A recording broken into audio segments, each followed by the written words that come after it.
If you could address the student protesters in America, what would be your message to them? These aren't students.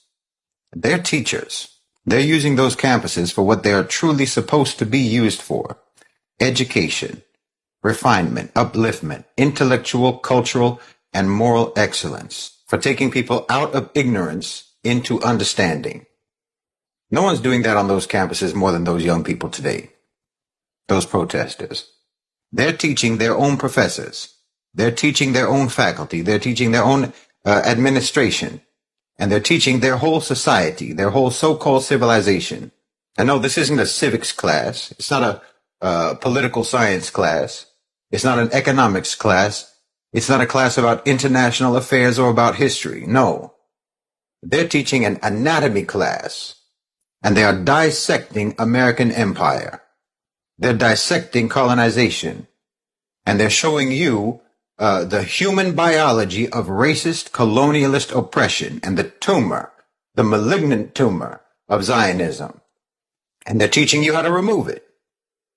They're teaching you how to remove that tumor.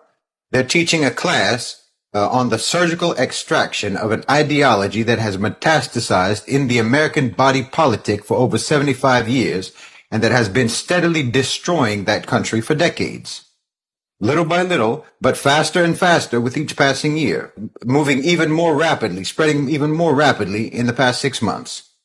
And yes, they're teaching you that this tumor developed because the body was susceptible to it, because it was unhealthy to begin with.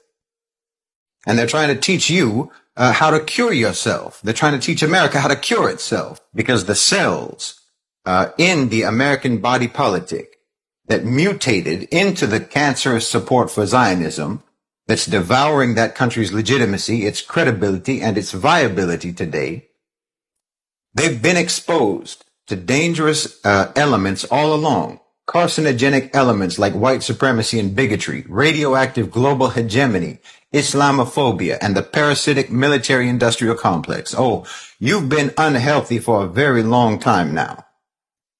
And now that tumor is eating you alive. And those students who are the real teachers of Columbia University, of Harvard, of Berkeley, the Ivy League, and every other university campus that's involved in the protests, they're trying to teach you how to finally save yourselves.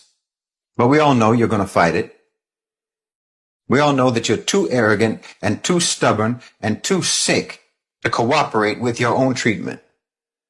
Zionism and the neocons have become like a cancer in the American political brain. So no one expects you to think clearly. So I would tell the protesters, you need to understand where you are right now, what space you have entered, because you've entered the arena of testing. And this isn't the kind of exam that you may be used to.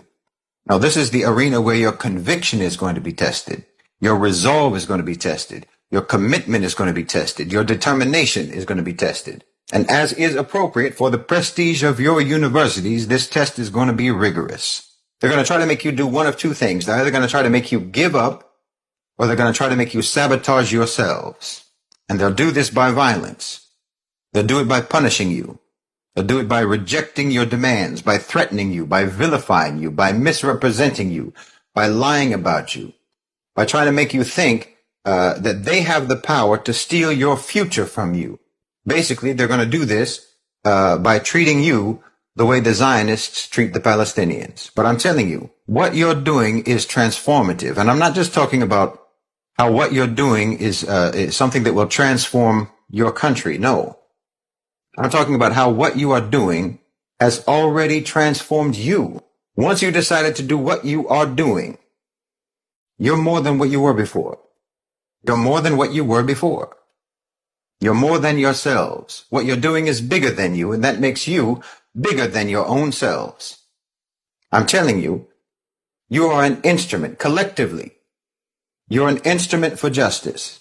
You're an instrument for humanity. You're an instrument for peace. And yes, I'll say it, you're an instrument of God. Your protests are an instrument of God, of Allah subhanahu wa ta'ala, the God of the Muslims, and yes, the God of the Jews, the God you may or may not even believe in, but he's using you nonetheless. You and your movement are in part an answer to the millions of prayers that countless families in Gaza offered, not just for the last 6 months, but for the last 75 years. And this is how Allah subhanahu wa ta'ala keeps the unjust in check by means of the just.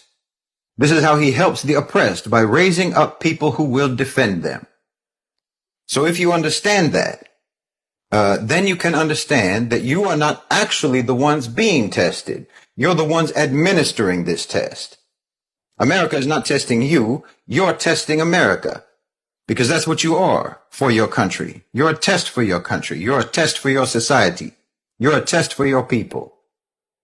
They're being tested with you, and truly, their future depends on whether they pass this test or not.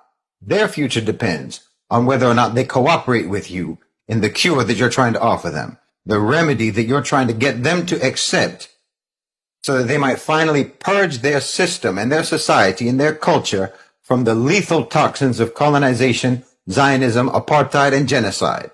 I know that they're telling you that you're going to be suspended. You're going to throw away your education. You're going to throw away your opportunities, throw away your future career, your freedom, your privilege, and so on. But believe me, that's delusional. They're in no position to threaten you. Well, how are they going to threaten to take away your future when you're the one who's offering them a future? Because there is no future in Zionism. There is no future in American or Western colonization in the Middle East or anywhere else. It's bad enough that their history is full of that, but there's no place for it in the future. No. You're their successors. They're not your successors. Tell me, when did an older generation oppose their own successors and win? No, time's not on their side. They think that they're fighting you from the top of the hill, but they're already over the hill. And there's no going back up. It's only downhill from here for Zionism. So you just keep pushing and watch them just roll down that hill into discredit, disgrace, and infamy.